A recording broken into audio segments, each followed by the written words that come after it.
Ladies and gentlemen, Danny Duncan.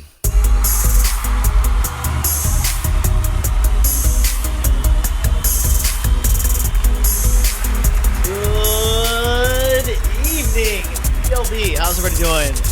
It is good to be sitting down and doing something today.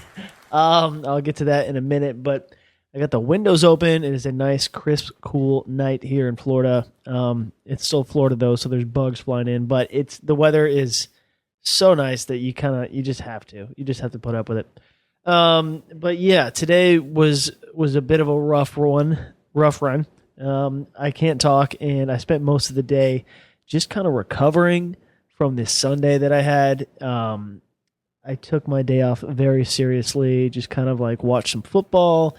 Went to a bar to meet up with a buddy of mine, and then it's one of those days where like the beers just kind of keep flowing over time. Like football's all day. There's a game at 1 o'clock. There's a game at 4 o'clock. There's a game at 8 o'clock. And then you turn around and you just kind of overdid yourself, and I had to like come home, fell asleep. I woke up today and I've just been slow. Ooh, it's been a slow one, but it's not all bad. I had a great time. It was a good time. Bucks won. Fantasy football team won. It was a great little Sunday. I'm not gonna lie, but this Monday is what I had to pay for it. So I honestly, it was one of those weird hangovers where your brain is all good. There's no headache. Your brain wants to go do stuff, but your body is it's sunken into the couch. Like I texted Valentina today and I was like, hey, I'm going to go on a run.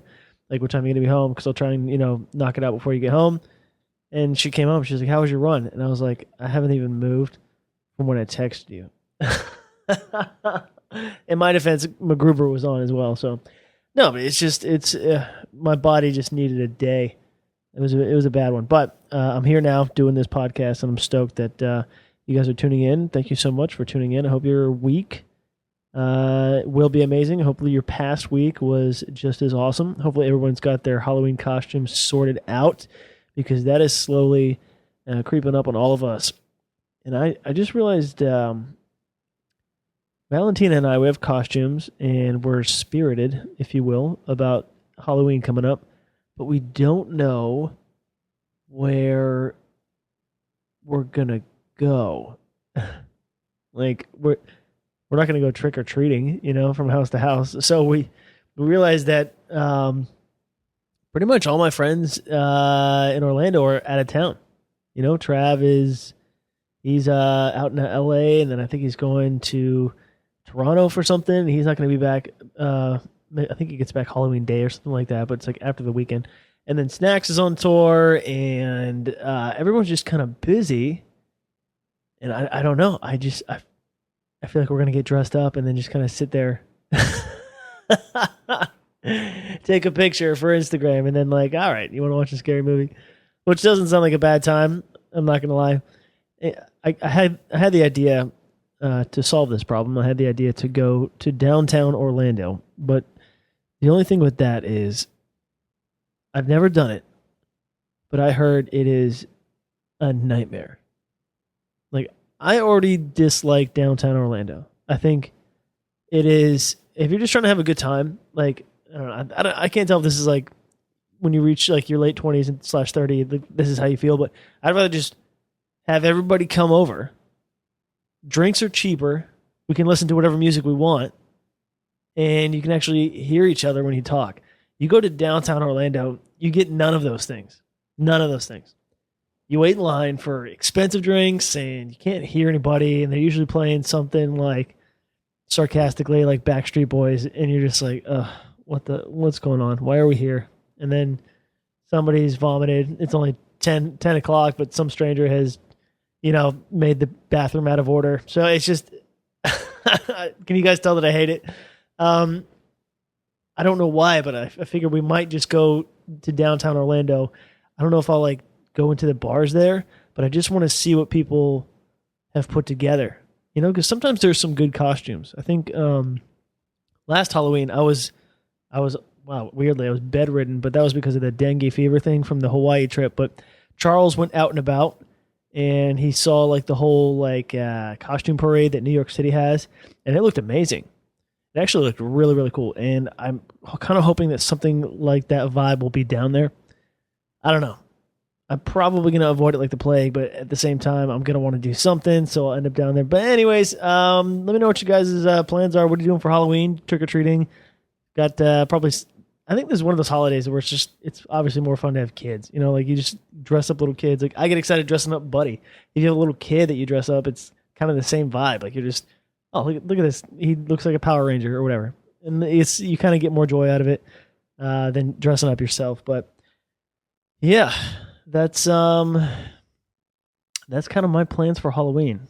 It's more or less been a month-long thing for me. Like watching scary movies almost every night has been like one of the cooler things I've done for like an October, and I think I'm gonna kind of continue that tradition because I don't know. I don't get to watch scary movies ever. Charles and Travis cannot take them. Like they won't even watch the previews for scary movies, and it's not like a joke. They just they don't do it. So I'm glad Valentina is being a good sport, and I think that's kind of the epitome of who she is. She's a great person and a good sport even more. So she's outside reading Harry Potter. That's kind of nice actually.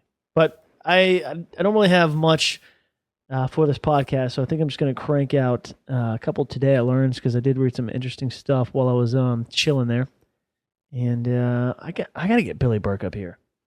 What is going on? I got to get him up here to at least do one more for me because he's just better at that Today I Learned. But I'll keep you posted on that, see if we can get it together. But all right, without further ado, today I learned that despite popular belief, there has never been a report of someone handing out poisoned candy to strangers on Halloween.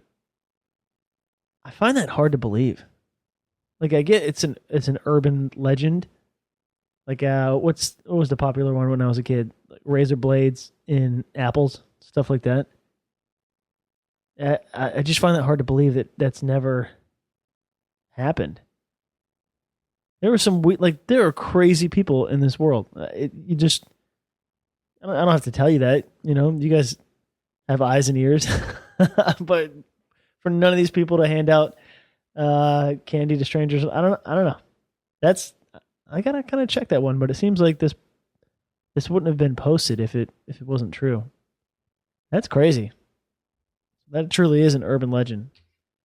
So be safe out there. Next, the election. It's buzzing around here. It's the first day for early voting, so everybody's got their I voted stickers on at like the grocery store and stuff like that. And it's here finally. I cannot wait for all this stupid campaign stuff to be done with. Oh my gosh. I cannot wait. Election day is November 8th? I can't wait for November 9th. Oh. It's going to be so awesome. All right. Anyway, today I learned that the US election day is always held on a Tuesday. First of all, I learned that. I'd never realized that. I never put two and two together, but election day is always held on a Tuesday because in 1845, farmers often needed a full day to travel by horse-drawn vehicles to the county seat to vote. Farmers would leave on Monday, vote on Tuesday, and be back in time for market day, which was on a Wednesday. That's so weird. That's so strange to me. You think about the people who don't vote now. It's just like because they're lazy. My vote doesn't matter. These people would travel 24 hours on horse-drawn vehicles. Dang, that's crazy. I don't think I would vote. At that point I'd just be like, I can't.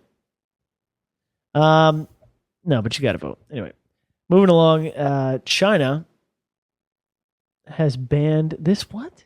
China has banned live streams of people eating bananas in a seductive fashion. Is China one of those countries that bans websites that are naughty, sexy time websites? I don't know. It seems like it would be a country, but it's too big to fully regulate that. No, I'm thinking like North Korea. Does China? Can you go? I don't know. But apparently, you can't watch a live stream of somebody eating a banana in a seductive fashion. Is that an issue over there? I can't even tell. In what instance would you need that to be a thing? Is that because you don't have to put like an 18 and up tag on your website? Is that it? That has to be it. I can't believe that was such a problem that they had to ban that. Like, the government had to address that. They had a conversation at 1:00 in some old big room full of people with suits on about whether or not people could eat bananas seductively online. I'm sorry, I'm out of it. I know you guys can probably tell, but today's been punishing. I cannot wait for tomorrow. This next one, I would be so bummed if I was involved in this story, but there's a tower in San Francisco. It's called the Millennium Tower. It's very phallic looking. And for those of you who don't know what the adjective phallic means, it means resembling the shape of male genitalia. There you go. About as PG as I can make that. This tower is very phallic looking, but not more phallic than the state capitol building of Florida. It's worth a Google. It's almost comical. Like, there's two little buildings to the left and right of it, and then there's just one large tower in the middle. It has to be done on purpose. No contractor looked at those blueprints and was just like, yeah, it's a gorgeous building, without thinking, you know what that looks like? It's insane that it got built. Look up the state capitol building of Florida, and you'll think of one thing. Well, if you didn't before, now you will. But the Millennium Tower is also very phallic looking, especially since they light up the top of it like red, pinkish colors. It's so strange. Like, people, they have to notice these things. They have to do it on purpose. But anyways, the story is this 58-story luxury high-rise whose cheaper apartments sell for $2 million is sinking and tilting to one side. It's raising fears that it may eventually topple over. But I guess it's sinking because to cut costs, they did not drill piles to bedrock. Okay, so I guess what that is like when you build a building like that, to be super safe, especially if you're in San Francisco. I can't believe they didn't do that. It's like earthquake country. But instead of just like digging down like 80 feet into the dirt and, putting concrete in there and being like, yeah, that's sturdy, you go down like 200 feet where it's like, it's bedrock, you drill into the planet, not just the dirt shifting around on top of it, but you drill into it. And it seems excessive, but it clearly serves a purpose. This building it has sank 16 inches, and it is leaning 2 inches to the northwest. And there are famous, Joe Montana has a condo in this building. Hunter Pence, Joe Montana is of 49ers fame, Hall of Famer quarterback. Hunter Pence plays for the Giants. Does he still? I don't know. I feel like he bounced around a lot. I think he still plays for the Giants. But that's the kind of building this is. It's very luxurious, like, sort of living, and it's just sinking, and they don't know what to do about it. Like, what can you do about it after the fact? Do you put up one of those little like when a tree falls over? They're all over the trees outside now because Hurricane Matthew just they knocked over some of the weaker trees, so they put the 2x4s at an angle on every side of it. So I guess they're gonna have to come together and put some big 2x4s on each side of this tower, and problem solved. Maybe not so much a luxury, but geez, see, that's what you get for cutting costs. That's not lazy. That's just It's just I don't know if it's an ethics thing or that's just it's embarrassing, really. So whoever signed off on that for the way that the construction of that building worked out, they're probably gonna have a hard time building another building, and they should. Anyway, hope none of you are listening to this inside that tower, because that's oh man, it's like affecting the subway system or something there too. Wow, I feel like in a couple decades, this is going to be a really big issue. All right, moving along. I love this one because I love when you understand the origin of words that you use every day. I can't tell if this one's real, but John Crapper was the guy who invented the toilet or something. And so that's what you call it, the John, or take a crap. That sucks, because that's what a fundamental part of a society, of a modern civilization, is a sewer system, and a vessel in which to, you know what I'm saying. But then you get named after that. That's no way to honor a man. Anyway, this is not about that. I don't even know if that one's true, John Crapper, but Charles Boycott. Charles Boycott, an English land agent, was so hated by the community that he became a verb. I guess this happened obviously some time ago, but I read this before. I stuck it to these notes here, but I think it was something where there were these farmers who couldn't pay their landlord because the landlord was raising all these prices for their property, and it was essentially done on purpose to try and sell that land that was desired to people who would pay more money for it.